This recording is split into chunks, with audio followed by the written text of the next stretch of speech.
ॐ अज्ञानतिमिरान्धस्य ज्ञानाञ्जनशलाकया चक्षुरुन्मीलितं येन तस्मै श्रीगुरवे नमः। श्रीचैतन्यमनोभीष्टं स्थापितं येन भूतले स्वयं रूपं कदामहं ददाति सपदान्तिकम्। वन्देऽहं श्रीगुरो श्रीयुतपदकमलं श्रीगुरून् वैष्णवांश श्रीरूपं साग्रजातं सहगण रघुनाथं तं सजीवं साद्वैतं सावधूतं परिजनसहितं श्रीकृष्ण चैतन्यदेवं श्रीराधाकृष्णपदान् सहगण ललिता श्रीविशाखान्विताः। नमोऽयं विष्णुपादाय कृष्णप्रेष्ठाय भूतले श्रीमते जयपताका स्वामिने नामिने। नमश्चार्यपादाय निताय कृपाप्रदायिने गौरकथा दामोदाय नकुलग्रामतारिणे। नमोऽयं विष्णुपादाय कृष्णप्रेष्ठाय भूतले श्रीमते भक्तिवेदान्त स्वामिने नामिने। नमस्ते सारस्वते देवे गौरवाणी प्रचारिणे निर्विशेष शून्यवादी पाश्चात्यदेशतारिणे। हे कृष्ण करुणा सिंधु दीनबंधु जगत्पते गोपेश गोपिकान्त राधाकान्त नमोस्तुते। तप्त कांचन गौरांगी राधे वृंदावनेश्वरी विश्वभानुसुते देवी प्रणमामि हरिप्रिये। नमो महाबादनाय कृष्ण प्रेम प्रदायते कृष्णाय कृष्ण चैतन्य नामे गौरतिष्ये नमः। विन्दाय तुलसी देवाय प्रियाय केशव शुचा विष्णु भक्ति पदे देवी सत्यवते नमः नमः। वंशाकल्पतरुभ्यश्च कृपा सिन्धुभ्येव च पतितानां पावनेभ्यो वैष्णवेभ्यो नमो नमः। जय श्री कृष्ण चैतन्य प्रभु नित्यानंद श्री अद्वैत गदाधर शिवासादि गौर भक्तवृंद। हरे कृष्ण कृष्ण कृष्ण हरे हरे हरे राम राम राम हरे हरे। हरे नाम हरे नाम हि केवलम् कलौ नास्तव नास्तव नास्तव गतिरन्यथा। এই কলিতে হরের নাম বিনে অর্থাৎ হরিনাম বিনে আর অন্য কোনো গতি নেই নেই নেই। আমরা কেউ অধর্মী নেই, সবাই ধর্মী। আমরা যদি সাধারণ মানুষকে জিজ্ঞাসা করি, ভাই একটু ধর্মে কর্মে মন দাও, বলছে কে বলেছে আমরা ধর্ম করি না? আমরা ধর্ম করি তো। আমরা সবাই ধার্মিক। যখন পুজো পার্বণ আসে, অমাবস্যা পূর্ণিমা আসে এবং কী বার আসে? শনিবার, মানে বার পুজো, তাই না? তো বার পুজো ঘটা করে করে একদম 2000, 4000, 5000, 10,000 টাকা খরচ করে সেই কলা, ছিন্নি, প্রসাদ কত কি আয়োজন করি। মা কালীর কাছে পাঠা বলি দিয়ে গোটা গ্রাম নিমন্ত্রণ করে খাওয়াই। আর যখন পূজা আসে কত কি ভোগ এটা সেটা দিই। আসলে কি জানো, মহাজনরা বলছে, শাস্ত্র বলছে যে পৃথিবীতে ধর্ম নামে যাহা কিছু চলে ভাগবত কহে তা পরিপূর্ণ চলে। এটা হলো তোমার বৃন্দাবন দাস তার চৈতন্য ইয়েতে বলেছেন যে পৃথিবীতে যা কিছু আমরা ধর্ম নামে চলছে, এই যে আমরা যা করি, তাই না? ধর্ম মানে বড় বড় প্যান্ডেল করে, লাইট করে, হ্যাঁ, বিরাট প্যান্ডেল করি, কয়েক লক্ষ কোটি টাকা খরচ হয়ে যায় কলকাতায় কোনো কোনো প্যান্ডেলে। তারপরে পুজো চলে গেলেই সেই প্যান্ডেলের বাঁশ খাড়া হয়ে থাকে, দাঁত নখ বেরিয়ে থাকে, আর সেই যে মূর্তিটা আনে, হ্যাঁ, সেই মূর্তি বিসর্জনও দেওয়ার তাদের সময় নেই। এই তো আমাদের ধর্ম। ধর্মটা কোনো ফ্যাশন নয়, তাই না? ধর্মটা কোনো ফ্যাশন নয়। আজকাল দেখছি ফেসবুকেও যারা জীবনে কোনো দিন নিরামিষ খায়নি, হ্যাঁ, মুরগি, চুনো মাছের ঝোল, মুরগির টেন্ডি ছাড়া যারা ভাত খেতে পারে না, ওই তারাও ওই ফেসবুকে ফেমাস হওয়ার জন্য তিলক পরে, হ্যাঁ, তারা স্ট্যাটাস দেয়, তারা ওই রিলস ভিডিও করে ফেমাস হওয়ার জন্য, মানে ফেমাস হওয়ার জন্য বৈষ্ণবের চিহ্নগুলোকে পর্যন্ত তারা ব্যবহার করছে বড় ধার্মিক সাহায্যে। তো এইগুলো কি? এগুলো ধর্ম নয়। এগুলো কি বলা হয়? ভাগবতমে কি বলছে? বলছে পরিপূর্ণ ছলে, ছল মানে কপটতা, ছলনা। এগুলো ধর্মের নামে ছলনা। ধর্ম এগুলো নয়। ধর্মটা কোনো ঢাক ঢোল পিটিয়ে, হ্যাঁ, মনসা পুজো করাও নয়, বা ঢাক ঢোল পিটিয়ে পাঠা বলি দেওয়াও নয়, ঢাক ঢোল পিটিয়ে এটা সেটা করার নয়। ধর্ম কথার অর্থ হচ্ছে যে আমার স্বরূপটা কি, আমার স্বরূপটা কি। আমি কি, তোমার নাম কি? অঞ্জন। তাহলে তুমি, আমি কি অঞ্জন? বাবার নাম কি? তাহলে আমি কি দিলীপ বাবুর মন্ডলের ছেলে অঞ্জন? নাকি তোমার নাম কি? তাহলে ও দিথার স্বামী। আর যদি বাচ্চা হয়, বাচ্চার যার নাম রাখবে তার বাবা, তাই তো? এটাই তোমার পরিচয় কি? এটাই কি তোমার স্বরূপ? তাহলে কি স্বরূপ? কে বলতে পারবে আমাদের স্বরূপ কি? বল, বল আমাদের স্বরূপ কি? আমার স্বরূপ কি এই দেহটা? আমার স্বরূপ কি মাতাজি? সে কি? এতদিন ভক্ত সঙ্গ করে, আরে আপনারা জানেন তো, কিন্তু বলছেন না। ভাবে কি যে প্রভু কি ভাববে, বললাম ভুল হবে না ঠিক হবে। আরে ঠিক হোক ভুল হোক যা হোক, বলুন তো একটা। আমাদের স্বরূপ হলো আমরা আত্মা। আমাদের আত্মা হলো আমাদের স্বরূপ। এই দেহটা হলো কি? অস্থায়ী, ক্ষণভঙ্গুর। আজ আছি কাল নেই। আজকে যদি রাতে মারা যায়, কালকে, আজকে যদি রাতে মারা যায়, কালকে কি হবে? কালকে ভোর হওয়ার আগেই বলবে মরা বাসি করা যাবে না। কি মাতাজি, তাই তো নাকি? মরা একে ভোর হওয়ার আগেই পুড়িয়ে দাও। এত স্বাদের ভালোবাসা, যাকে এত আদর যত্ন করতাম, কি মাতাজি, এত আদরের, এত আদরের আত্মীয়, আমার পরম আত্মীয়, যাকে ছাড়া আমি একবেলা থাকতে পারতাম না, তাকে তাড়াতাড়ি ঘর থেকে বার করার জন্য হুরুস্তুল পড়ে যাবে, তাড়াতাড়ি বার করো নালে বাসি হয়ে যাবে। হ্যাঁ, এই তো আমাদের, এই তো আমাদের জগৎ সংসারের ভালোবাসা সম্পর্ক। তাহলে এই দেহটা কিন্তু আমাদের ধর্ম নয়। তাহলে আমাদের স্বরূপ হলো কি? এই দেহটা আমাদের স্বরূপ নয়। আমাদের স্বরূপ হলো আত্মা, যেটা আমার, আমি পূর্বও ছিলাম, এখন আছি, আগামী দিনও থাকবো। পূর্বে কি ছিলাম আমরা জানি না। পূর্বে কুকুর ছিলাম না, বিড়াল ছিলাম না, গরু ছিলাম না, পশু পাখি ছিলাম, আমরা জানি না। আবার আগামী জন্মে আমি কি হব তাও আমি জানি না। তাহলে আগের জন্মে আমি যেই ছিলাম, কুকুর বিড়াল গরু ছাগল যাই ছিলাম, তাহলে তো আমার বাবা মা ছিল, আমার একটা বউ পরিবার ছিল, সন্তান ছিল, ছিল কি না? তো তারা কি আছে এখন? আর তারা কি আছে? তারা কোথায় আজ? তারা আজ কোথায়? আমার পূর্বের জন্মের বাবা মা কোথায়? ভাই বোন কোথায়? আত্মীয় পরিজন কোথায়? আবার যদি এই জন্ম শেষ হয়ে গিয়ে আবার একটা নতুন জন্ম পাই, সেই জন্মে কে আমার বাবা মা হবে, কে আমার আত্মীয় হবে? তুমি কি পাবে এই বউকে আর, নাকি এই বাবা মাকে পাবে, না আত্মীয় পরিজনকে পাবে?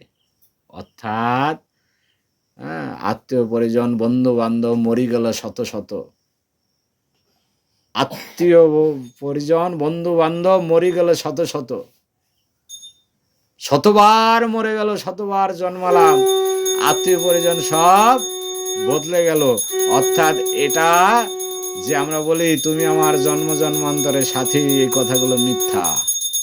সত্য এটাই হলো, তুমি আমি এই জগতে এসছি আমাদের দৈবক্রমে, বিধাতার লিখনে তুমি আমি আজ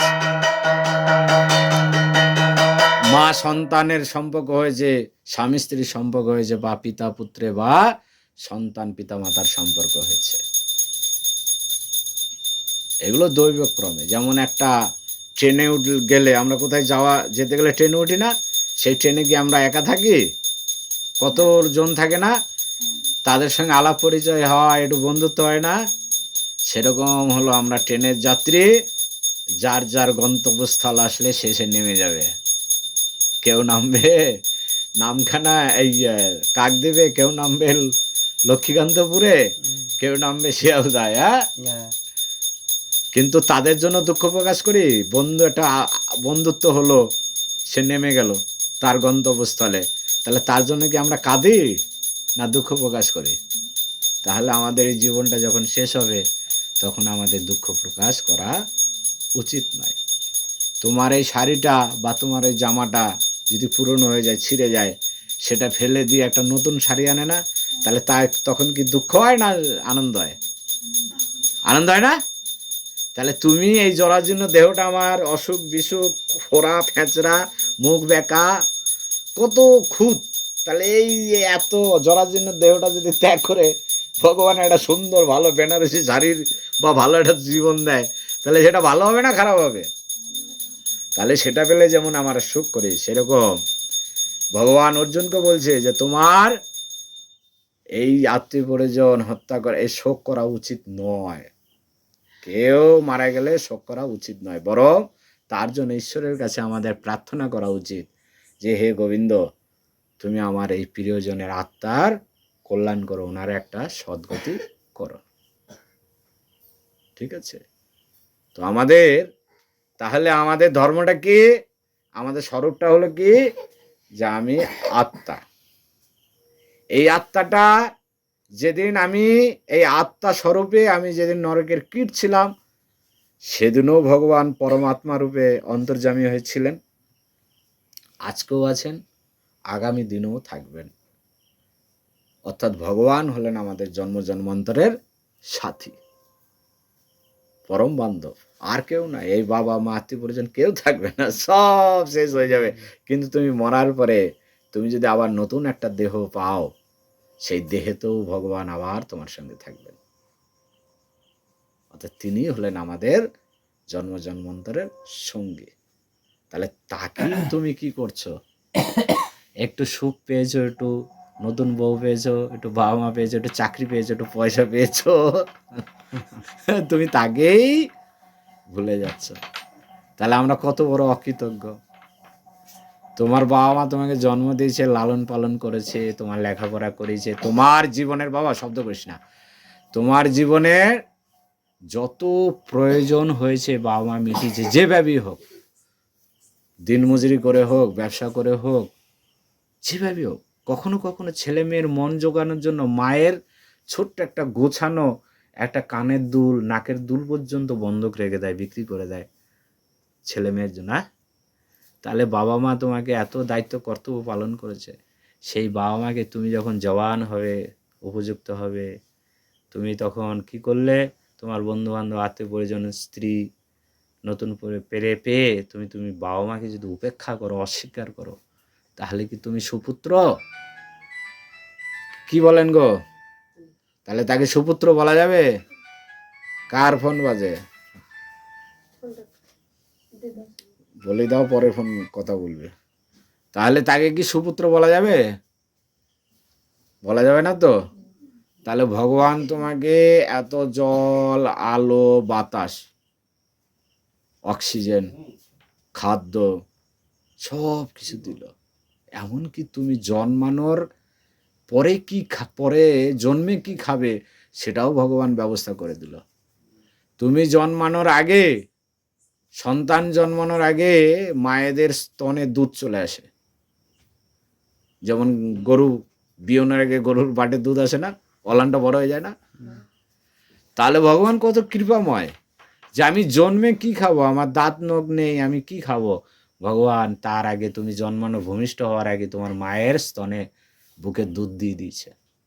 এমন করুণাময়, এমন দায়িত্ববান, এরকম একজন ভগবান পরমপিতা আমার, তার জন্য তুমি কি করেছো বাবু? বড় বড় তো গল্প শোনাই আমরা চায়ের দোকানে বন্ধু বান্ধবের মধ্যে পড়লে, আমি সৎ, আমি অসৎ পথ, আমি কারোর সঙ্গে প্রতারণা করি না। একেবারে মিথ্যা কথা। কারণ তোমার মতো আমার মতো বড় প্রতারক পৃথিবীতে আর নাই। কেন নাই? কারণ তুমি তো 1 নম্বর নিজের সঙ্গে প্রতারণা করছো। কারণ তুমি মানুষ হয়ে জন্মেও তুমি পশু পাখির মতো খাচ্ছ, ঘুমোচ্ছ, বংশ বিস্তার করছো। এগুলো তো পশুতে করে। আহার, নিদ্রা, মৈথুন, এই হলো পশুর গুণ, এগুলো পশুতে করে। যদি মনুষ্য জন্মের এসে যদি তার ঊর্ধ্বে কিছু না ভাবতে পারলে, না করলে, তাহলে ধর্মহীনাহি পশুবি সম, অর্থাৎ ধর্মহীন মানুষ পশুর সমান। তাহলে তুমি পরমপিতাকে কি একবারও ধন্যবাদ দিয়েছো? তাকে কি একবার স্মরণ করেছো? তাকে একবার কি প্রশংসা করেছো? তার গুণকীর্তন করেছো? তুমি ধন্যবাদ দিয়েছো, ভগবান হে করুণাময়, তুমি কত বড়, তুমি কত দয়ালু, হে কৃপাময়। হ্যাঁ, আমার কোনো যোগ্যতা নেই, কিছু যোগ্যতা নেই, তথাপিও তুমি আমাকে তোমার সৃষ্টি জল, আলো, বাতাস, খাদ্য সব কিছু দিয়ে তুমি আমাকে করুণা করেছো, কৃপা করেছো। আমি এত বড় দুর্দৈব, প্রতারক, বিশ্বাসঘাতক, যে তোমার একবার স্মরণ করলাম না, তোমাকে একবার ধন্যবাদ দিলাম না। এইটা হলো ধর্ম। সত্যকে জানাটাই হলো ধর্ম। কি সত্য? তুমি কে, কোথা থেকে এলে, কি করা উচিত, কি করছো, ভগবানকে, ভগবানের সঙ্গে আমার কি সম্পর্ক, এইটাকে জানা আর এটার অনুসন্ধান করাকে বলা হয় সাধনা, ভজন। ভজনটা কি জেনে নিন প্রভু আজকে। ভজন হলো ভগবানকে সন্ধান, ভগবানের সঙ্গে সম্বন্ধকে, যে সম্বন্ধ আমার কি সম্পর্ক, সেটার সন্ধান করাকে বলা হয় ভজন। সাধন, সন্ধানকে বলা হয় সাধন। তাহলে হে ভগবান, তোমার সঙ্গে আমার কি সম্পর্ক? এই আমার জন্ম জন্মান্তরের সম্পর্ককে আমি অস্বীকার করে এই মাত্র পাওয়া একটা সম্পর্কের জন্য তোমার সঙ্গে জন্ম জন্মান্তরের সম্পর্ককে আমি বিসর্জন দিয়েছি। ভগবান, আমি তো প্রতারক।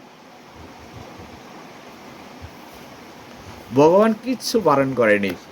ভগবান তোমাকে আনন্দ আহ্লাদ করতে বারণ করেনি। ভগবান তোমাকে উন্নতি করতে বারণ করেনি। ভগবান তোমাকে সম্পদ অর্জন করতে বারণ করেনি।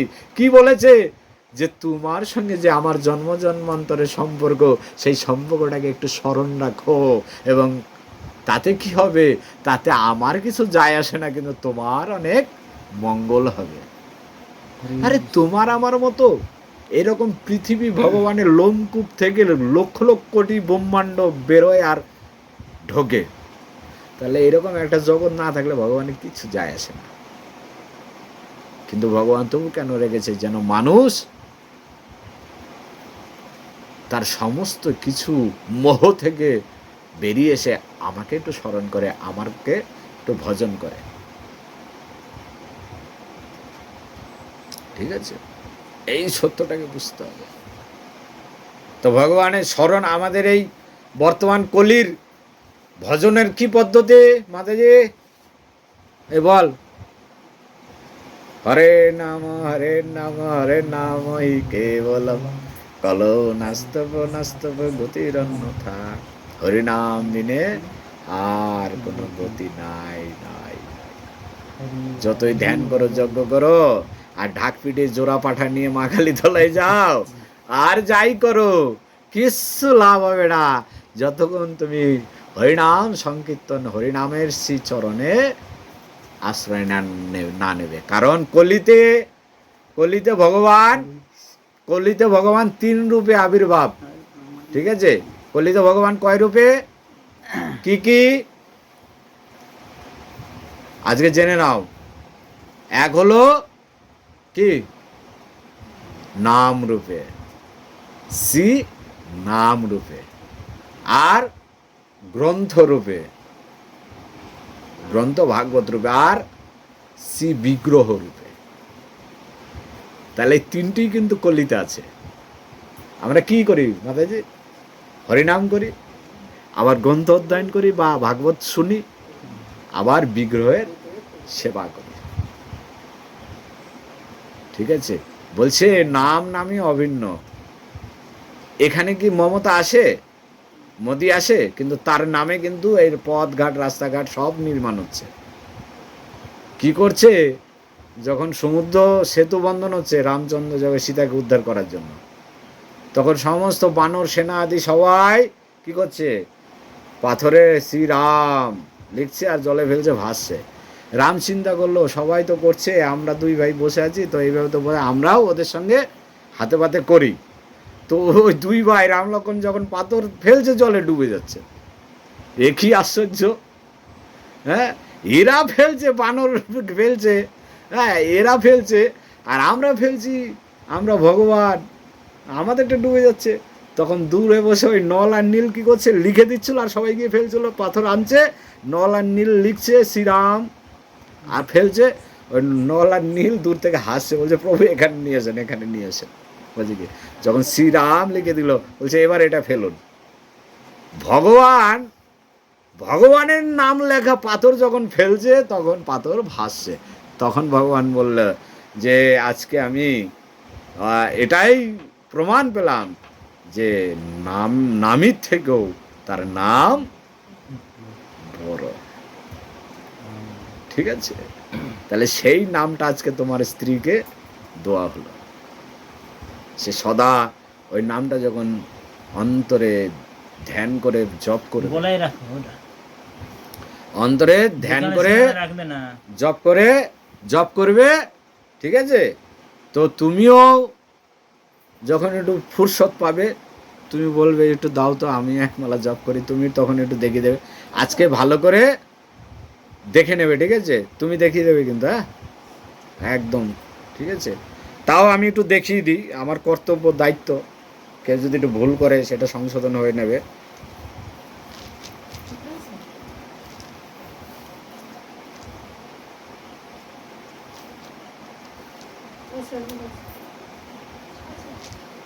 ভালো করে দেখে নি না সকলে। এই দেখুন, এটাকে বলা হয় মধ্যমা, এইটাকে বলা হয় তর্জনী। এই তর্জনী মানে অহংকারের প্রতীক, মনে থাকবে। এটাকে ভগবানের সেবায় বা লাগে না। এই তর্জনীকে কি করতে হবে? এইভাবে মধ্যমা ধরতে হবে 2 হাত দিয়ে। ঠিক আছে, আর তর্জনীটা এই যে আছে, এটা বাইরে রাখতে হবে, আর ভেতরে ঠিক এইভাবে ধরতে হবে। মধ্যমাটা ধরে কি বলতে হবে? জয় শ্রীকৃষ্ণ চৈতন্য প্রভু নিত্যানন্দ শ্রী অদ্বৈত গদাধর শিবাসাদি গৌর ভক্তবৃন্দ। তার আগে যার যার গুরুদেব যদি প্রণাম মন্ত্র জানা থাকে সে প্রণাম মন্ত্র বলবেন। তারপরে পঞ্চতত্ত্ব মহামন্ত্র বার করো, তুমি ধরো।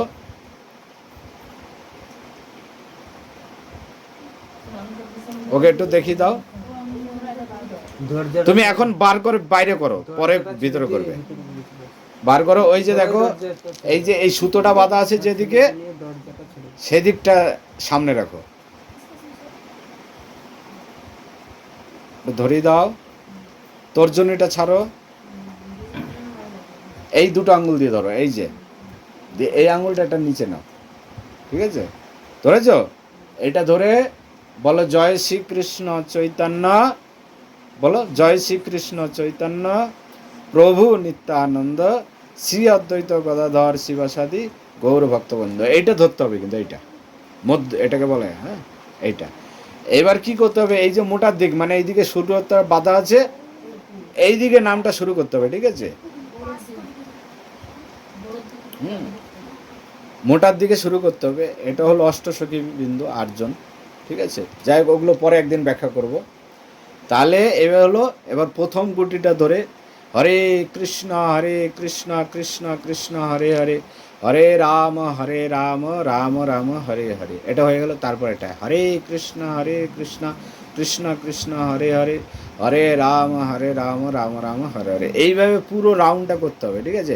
প্রত্যেকটা গুটিতে 16 অক্ষর 32 নাম পুরোটা কিন্তু করতে হবে। প্রত্যেকটা করতে করতে করতে করতে এই মোটামুটি তোমার 8 থেকে 10 মিনিট লাগবে, ঠিক আছে। স্পষ্টভাবে উচ্চারণ করবে, 8 থেকে 10 মিনিট লাগবে। হ্যাঁ, তাহলে এইভাবে হয়ে গেল। এইদিকে লক্ষ্য রাখো, পরে কথা বলবে, ঠিক আছে। এইভাবে করতে করতে যখন এই চলে আসবে, এই দেখবে শুরুর দিকে শুরু মানে শেষ হবে। তাহলে যেই দিকে শেষ হবে সেই দিকে কী করতে হবে, সেই দিক থেকে আবার শুরু করতে হবে। মানে আবার মোটা দিক থেকে নয়। ধরো এই শুরুতে গিয়ে শেষ হলো,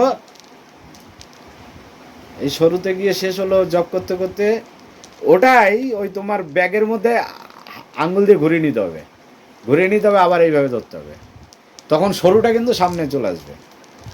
আবার এই গুটিটা ধরে জয় শ্রীকৃষ্ণ চৈতন্য প্রভু নিত্যানন্দ শ্রী অদ্বৈত গদাধর শিবাসাদি গৌর ভক্তবৃন্দ বলে এই সরু দিক থেকে শুরু করতে হবে। এই সরু দিক করতে করতে আবার মোটা দিকে আসবে, এইভাবে ঘুরিয়ে নিতে হবে ভিতরে, ঘুরে আবার মোটা দিক থেকে শুরু করতে হবে। অর্থাৎ যেদিকে শেষ হবে পরের বার সেদিক থেকেই শুরু করতে হবে। এরকম চক্রাকারে ঘুরে গেলে হবে না, ঘুরিয়ে নিতে হবে মালাটাকে ভিতরে। তো এইভাবে তুমি যতটুকু পারবে ততটুকু করবে। আজকে একাদশীর দিন, একটা সব থেকে শুভ দিন। এই শুভ দিনে তুমি নাম পেলে এটা তোমার পরম সৌভাগ্যবতী তুমি। তো আজকেই তুমি শোয়ার আগে এক মালা কমপ্লিট করবে। প্রোগ্রাম শেষ হবে, তুমি সঙ্গে থেকে ওর জব করাটা দেখবে, ওর ভুলটা পুরো সংশোধন করে দিয়ে তারপর বাড়ি যাবে তুমি, ঠিক আছে। তো এটা হলো তোমার প্রথম। আমাদের ধর্মের প্রথম পদক্ষেপ কি? সাধুগুরু চরণে আশ্রয় নেওয়া। আমাদের ধর্মপথের প্রথম সিঁড়িটা হলো সাধুগুরু চরণে আশ্রয় নেওয়া। প্রথমে কি করতে হবে? এই সাধুগুরু বৈষ্ণব চরণে প্রণাম করতে হবে, তাদের শ্রদ্ধা করতে হবে, তাদের কথা শ্রবণ করতে হবে। আমাদের জীবনে ধর্ম কেন করব, কি কারণে করব, গুরুদেব কী জিনিস, গুরুদেব সম্পর্কে আগে জানবে। গুরুদেব কেন আমাদের গ্রহণ করতে হয়, কেন আমাদের দীক্ষা নিতে হবে। যখন তুমি জানবে দীক্ষার কথা, গুরুদেবের কথা, তখন তোমার গুরুদেব চরণে আশ্রয় নেওয়ার বাসনা জন্মাবে। সেই বাসনা তোমাকে কি করবে, এবং এই সাধুগুরু বৈষ্ণব তোমাকে কি করবে? সদ্গুরুর পথে, হরিবল কথা হবে না, সদ্গুরুর পথে তোমাকে অগ্রসর করবে। সদ্গুরু কী জিনিস তোমাকে জানাবে, জানিয়ে সেই সদ্গুরুর চরণের পথে পথ দেখাবে। গুরুদেবের চরণে আশ্রয় পাবে। গুরুদেব তোমাকে কি করবে? প্রথম নাম দীক্ষা দেবে। নাম মানে এই হরিনাম, আর যে তোমার যে পুনর্জন্ম হলো, পুনর্জন্ম অর্থাৎ এই দেহেই পুনর্জন্ম কথার অর্থ হলো যে আমি এতদিন দেহাত্ম বুদ্ধির মধ্যে ছিলাম, সেই দেহাত্ম বুদ্ধি থেকে আমি আত্মবুদ্ধিতে এলাম। আমার আত্মা পুনর্জাগরিত হলো, চেতনা পুরো পুনর্জাগরিত হলো, তাকে বলা হয় পুনর্জন্ম। পুনর্জন্ম অর্থাৎ নতুন দেহ পেয়েছি, ঠিক আছে। তাহলে এই নতুন দেহের একটা নাম হবে। জন্মালে নাম হয় না তোমাকে গুরুদেব, আমার যেমন এমনি নাম ছিল প্রকাশ, কিন্তু গুরুদেব যখন আমাকে নাম দীক্ষা দিলেন, আমার নাম বদলে হয়ে গেল কি? পিত বসন বনমালী দাস। এখন আমি গুরুদেবের দাস, ভগবানের দাস। তো এই যে নাম পরিবর্তন মানে পুনর্জন্ম নিয়ে ছোট্ট একটা গল্প বলে, খুব সুন্দর গল্পটা মনে পড়ে গেল। তো এক চোর, খুব মানে মানে অনেক বড় চোর, ঠিক আছে। সেই চোর কি করেছে, হ্যাঁ, তো এই একজন আর আগেকার দিনে বহু পূর্বে, হ্যাঁ, চুরি করেছে, একজনার ধন চুরি করেছে। তার পুটলির মতো অনেক ধন বাঁধা ছিল, সেই ধনটা চুরি করেছে। এই বিচারটা গেছে রাজার কাছে। এবার রাজা কি করেছে? তার সিআইডি লাগিয়ে দিয়েছে। সিআইডি লাগিয়ে দিয়েছে যে তদন্ত করে দেখো কে চুরি করেছে। তো কি করে দেখবে তোমার সাইকেল বা মোটরসাইকেল বা কিছু চুরি হলে দেখবে তোমার এলাকায় কে কে চুরি করে এই খবর কিন্তু থানায় জানা থাকে। ওই তাদের সব কটাকে তুলে নিয়ে আসে, তুলে নিয়ে এসে তাদেরকে চাপ দেওয়া হয়, এই বল কে চুরি করেছিস। তো এইবার একে একে সব তুলতে শুরু করেছে। এবার তুলছে, এবার যে চুরি করেছে ওর পালা এবার আসছে। এরপরে ওকে ডেকে নিয়ে তদন্ত করা হবে বা গোয়েন্দা ওকে ডাকবে এবং ঠিক একটা পরীক্ষা করাবে। এখন লাই ডিটেক্টর টেস্ট, মানে তুমি সত্য বলছো না মিথ্যা বলছো একটা মেশিনে তুমি ঢোকালেই তুমি কিন্তু সব সত্য বেরিয়ে আসবে। তুমি সত্য বলছো না মিথ্যা বলছো সেটা মেশিনে ধরা পড়বে। তা এখন তখনকার দিনে কি করেছিল, তো এখন কি করবে খুব টেনশন। এই চোর যদি ধরা পড়ে আর গোয়েন্দা তো আমাকে ধরেই ফেলবে, তাহলে আমার গর্দান যাবে। আগেকার দিনে শাস্তি ছিল চুরি করলে হয় হাত কেটে দেবে নয় গর্দান দিয়ে দেবে। খুব ভয় হচ্ছে, কান্নাকাটি শুরু করে দিচ্ছে, এবার কী হবে, আমার বউ বাচ্চা পরিবার কী হবে। তো এই ইতিমধ্যে ওই কান্নাকাটি করছিল, এক জায়গায় দেখছে যে এক জায়গায় হরিসভা হচ্ছে, ভাগবত পাঠ হচ্ছে। এবার সেই ভাগবত পাঠে সে শুনছে যে শ্রী গুরুচরণে আশ্রয় নিলে, দীক্ষা নিলে পুনর্জন্ম হয়। তার পুনর্জন্ম হয় অর্থাৎ এই জন্মে যে আকাশ কুকাশ চুরি আদি যা করেছে সব সে কি করে গত হয়ে তার নতুন জন্ম হয়। সেই নতুন জন্মে সে আর পাপ করে না বা তার আর পাপের ফল তার বহন করতে হয় না। এই কথা শুনেছে, শোনার পরে চিন্তা করছে যে কালকেই তো আমার ডাক আসবে, আমার পালা, তাহলে আমাকে কালকের মধ্যেই মানে পরশু আমার দুদিন পরেই আমার ডাক আসবে, কালকের মধ্যেই যেভাবে আমার দীক্ষা নিতে হবে, তাহলে আমার পুনর্জন্ম হয়ে যাবে। ঠিক আছে, এইবার কি করেছে, এক সাধুর কাছে গিয়েছে, সাধুর পায়ে গিয়ে কান্নাকাটি শুরু করে দিয়েছে, বলছে প্রভু হ্যাঁ আমাকে বাঁচাও বাঁচাও। সাধু বাবা একটা গান বেরিয়েছিল না, বাঁচাও সাধু বাবা গান বেরিয়েছিল না, ও গিয়ে পড়েছে বাঁচাও সাধু বাবা, আমার আর কোনো উপায় নাই, হে প্রভু আপনি আমাকে চরণাশ্রয় দিন, আপনি আমাকে দীক্ষা দেন। নাছোর বান্দা ছাড়ছে না। আর ওই সাধু তো গিয়ে, আপনি গিয়ে কোনো সাধুকে গিয়ে যদি বলেন যে বাবু আপনি আমাকে দীক্ষা দেন, দেবে? আপনাকে তো একটু যাচাই করবে, আপনাকে তৈরি করবে। জমি ফসল ফলানোর আগে কি করে, বীজ ছেটানোর আগে জমিটাকে তৈরি করে তো। সেই রকম ও বলছে না না আমি এখন দেবো না, তুমি পরে কদিন, তুমি এখন আমার আশ্রয়ে আসো, তুমি শেখো জানা। বলছে না প্রভু কালকের মধ্যেই আমাকে যেভাবে হোক আপনাকে আমাকে দীক্ষা দিতেই হবে। ওর এত কাকুতি দেখে, ওর এত আগ্রহ দেখে ওর সাধু বাবা আর ধৈর্য রাখতে পারেনি, বলছে ঠিক আছে আয় তোকে দীক্ষা দিয়ে দিই। এবার গঙ্গায় স্নান টান করে এসে ওকে দীক্ষা দিয়ে দিয়েছে এবং নতুন নাম দিয়েছে। এইবার গোয়েন্দাকে তারপরের দিন ডাকতে এসছে, রাজার পেয়াদা নিয়ে চলে গেছে, দিয়ে বলছে যে না রাজামশাই আমি এই জন্মে তো কোনো চুরি করি নাই, আমার পূর্বজন্মে আমি অনেক কিছু আকাজ কুকাজ করেছি, চুরি করেছি, অস্বীকার করব না, কিন্তু আমি নতুন জন্মে পুনর্জন্মে এই নতুন জন্মে আমি কোনো পাপ কর্ম করিনি, বরং আমি সৎসঙ্গ সাধু সঙ্গের মাধ্যমে আমি সৎ হয়েছি, সাধু হয়েছি। এই তুমি সত্য বলছো না মিথ্যা বলছো, তোমাকে পরীক্ষা করা হবে। এই কি পরীক্ষা? বলছে একটা শাবল, মানে গরম একদম লাল হয়ে গেছে, সেই শাবলে হাত দেওয়া হবে। সত্য বলে, যদি সত্য বলো তোমার হাত পুড়বে না, আর যদি মিথ্যা বলো তোমার হাত পুড়ে যাবে। এই তখনকার লাইট ডিরেক্টর এটা, বুঝেছ? এইবার যখন ওকে ধরতে বলেছে, ও তার গুরুদেবের নাম করে ধরেছে, একদম শাবল একদম ঠান্ডা হয়ে লোহা হয়ে গেছে, তার হাতে কিছু হয়নি।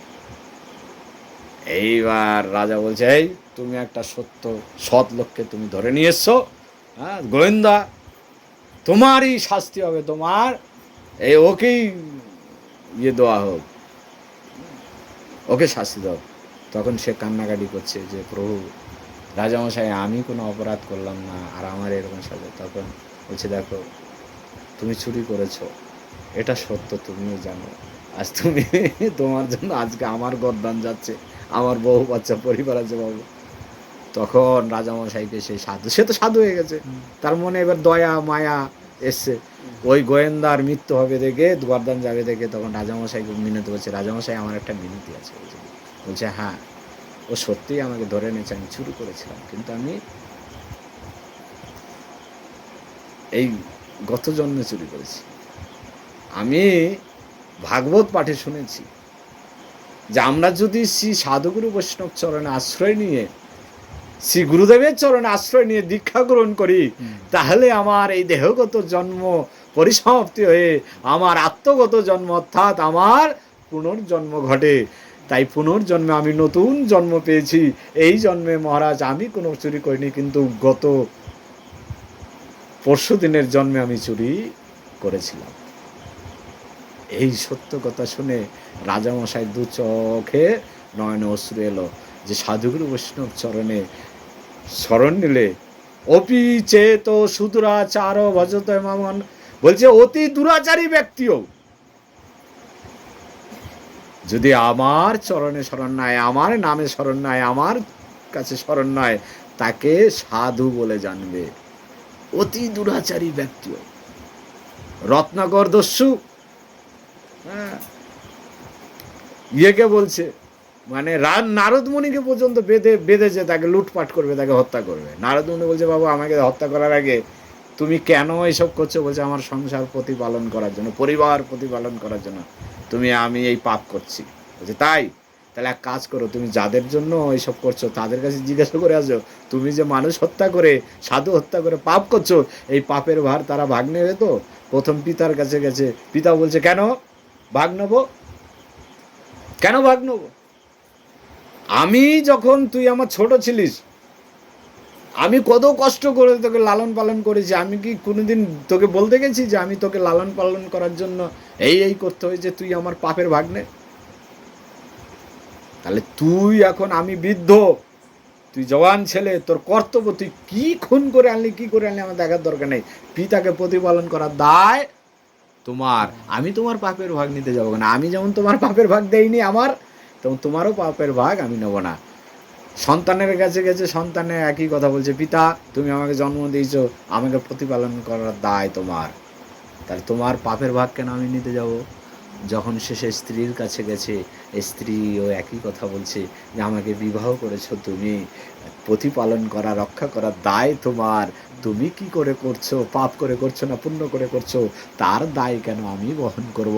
যখন এই কথা শ্রবণ করেছে, সে নয়ন অশ্রুতে গিয়ে নারদ মুনির চরণে শরণ নিয়ে বলছে, হে সাধু, আমার অপরাধ হয়েছে, আমি এতদিন যাদেরকে আপন প্রিয়জন ভেবে এই পাপ কর্ম করেছি, আজকে তারাই আমার পাপের ভাগ নিচ্ছে না। প্রভু, আমি আর কোনো পাপ করতে চাই না, আমি আপনার চরণে শরণ নিচ্ছি, আপনি আমাকে এই পাপ মুক্ত করুন। যখনই শরণ নিয়েছে, যখনই কানে তাকে মন্ত্র দিয়েছে, কি বলে রাম, কিন্তু এত পাপী, তার মুখ থেকে রাম আর বেরোচ্ছে না, কি বেরোচ্ছে? মরা। বলছে তুমি এটাই তুমি জপ করতে থাকো, তোমাকে দিলাম না, জপ করতে থাকো। রাম রাম রাম রাম রাম রাম রাম রাম মারা মারা মারা রাম রাম মারা মারা মারা রাম রাম রাম, হয় কিনা? মারা মারা মারা মারা মারা রাম রাম রাম রাম রাম রাম হলো। মরা দিয়ে শুরু কর, এই শুরু কর, বল বল মরা, বল। হলো রাম, তুমি বলো, বলো বলো, আরে বলো, রত্নকরের মতো তোমার কি হয়ে যাবে, বলো মরা। রাম হলো কি না? কি মাতাজি হচ্ছে? করবে? করো, তুমিও করো একটু, মরা মরা দিয়ে শুরু করো, দেখো রাম চলে আসবে। তাহলে মরা মরা দিয়ে সে কি হলো? রাম। রাম যখন রাম হয়েছে, এই করতে করতে করতে করতে এত ধ্যানে মগ্ন হয়ে গেছে, নামে সে চৈতন্য হয়ে গেছে, তার গায়ের উপর দিয়ে উইয়ে ঢিবি হয়ে গেছে। ঠিক আছে? যখন নারদ আবার পুনরায় ফিরে এসছে, সেই মরা মরার নামটা বলছে, রাম কোথা থেকে উচ্চারণ হচ্ছে, সেই রাস্তা দিয়ে আবার এসছে নারদ। তখন ওই উইয়ের ঢিপির মধ্যে দেখছে রাম রাম নাম নাম জপ করছে, উইয়ের ঢিপিটা ভেঙে দেখছে তার শিষ্য, সে রত্নাকর দস্যু, তার উইতে তার মাংস খেয়ে নিচ্ছে, শুধু হাড়গুলো পড়ে আছে। তখন তাকে বাইরে এনে আবার সেই সুন্দর স্বরূপ, তখন সে বাল্মীকি মুনি নাম দিল তার। সেই বাল্মীকি মুনি রাম জন্মানোর ৬০,০০০ বছর আগে এই রামায়ণ রচনা করেছেন। আদি কবি বলা হয় তাকে, আদি কবি সেই বাল্মীকি মুনি। বুঝেছ নাম কি করতে পারে? নাম আমাদেরকে পুনর্জন্ম দেয়, গুরুদেব আমাদের পুনর্জন্ম দেয়, তখন আমাদের নাম হয়। এই নামই তোমাকে ওই রত্নাকর দস্যু থেকে বাল্মীকি মুনি বানাবে। তাহলে দস্যু হওয়া ভালো না বাল্মীকির মতো একজন পুণ্যবান মহাত্মা হওয়া ভালো? মদ খেয়ে রাস্তায় ঘোরা ভালো নাকি সাধু সঙ্গে গিয়ে মন্দিরে গিয়ে ভগবানের স্বরূপ দর্শন করা ভালো, ভগবানের প্রসাদ খাওয়া ভালো? মদ খেয়ে ওই উল্টা পাল্টা ডান্স ডান্স ডান্স ওইসব করে লাভ আছে? নাকি খোল করতালে নৃত্য করে দেখো গা, তোমার ওই ব্রেক ড্যান্সের থেকে এই নৃত্য অনেক। চ্যালেঞ্জ করে বলবো তুমিও নৃত্য করো আর আমিও নৃত্য করব, দেখি কার নৃত্যটা লোকে ভালো দেখে। হয়ে যাক চ্যালেঞ্জ। মাতাজি আমার নৃত্য দেখেছেন তো? দেখা যাক। নৃত্য তো তোমরাও জানো, টেকনিয়ে বেঁকিয়ে আমিও নাচবো, আমিও খোল করতালে নাচবো, দেখি কারটা লোকে ভালো বলে। আরে ভাই ইসকন দেখিয়েছে যে হরিনাম করে কীর্তন করেও জীবনকে উপভোগ করা যায়, ভক্ত হয়ে জীবনকে সব থেকে ভালোভাবে উপভোগ করা যায়। একটা সাধারণ মেয়েকে যতই মেকআপ দেখ, তাকে যা লাগবে, আর তিলক পরে কণ্ঠিমালা নিয়ে আয়নার সামনে দেখালে তাকে গোপী গোপী লাগবে। একটা যুবতী মেয়েকে দেখে কামলোভ জাগবে পুরুষের, আর একটা যুবতী তিলকমালা দেখলে তার নত হয়ে যাবে মাথা, সে কোনোদিন রেপ হবে না। কিন্তু অসভ্য অঙ্গভঙ্গি করে ড্রেস পরলে সে কিন্তু রেপ হয়ে যাবে পাড়ারই ছেলের দ্বারায়। কিন্তু পাড়ার ছেলেরা পাশ দিয়ে মাথা নত করে যাবে যদি তিলকমালা চোখে দেবে। তাহলে তিলকমালার এত ক্ষমতা, যে কোনোদিন শ্রদ্ধা করেনি তোমাকে তাও তার মাথা নত হয়ে যাবে, কারণ তিলকমালায় দৈবিক চেহারা দেয়, মানুষকে দৈবিক চেহারা দেয়। তাই আমি বলবো ভাই, তোমরা সেই ভাগ্যবান যারা এই সময় বসে টিভি দেখছে, সিরিয়াল দেখছে, আড্ডা মারছে, চায়ের দোকানে তাস খেলছে, তাদের থেকে তোমরা অনেক উন্নত মানব, অনেক ভাগ্যবান যে এই সময় বসে তোমরা হরিকথা শ্রবণ করছো। তাই তোমাদের সেই চরণে আমার অনন্ত কোটি দণ্ডবত প্রণাম, কারণ তোমরা পরম সৌভাগ্যবান, পরম সৌভাগ্যবতী। এরকম সৌভাগ্যবতী সৌভাগ্যবানদের মধ্যে আসতে পেরে আমি নিজেও ধন্য, নিজেও কৃতার্থ। ঠিক আছে, তো প্রভুকে বলবো আপনি কথা বলতে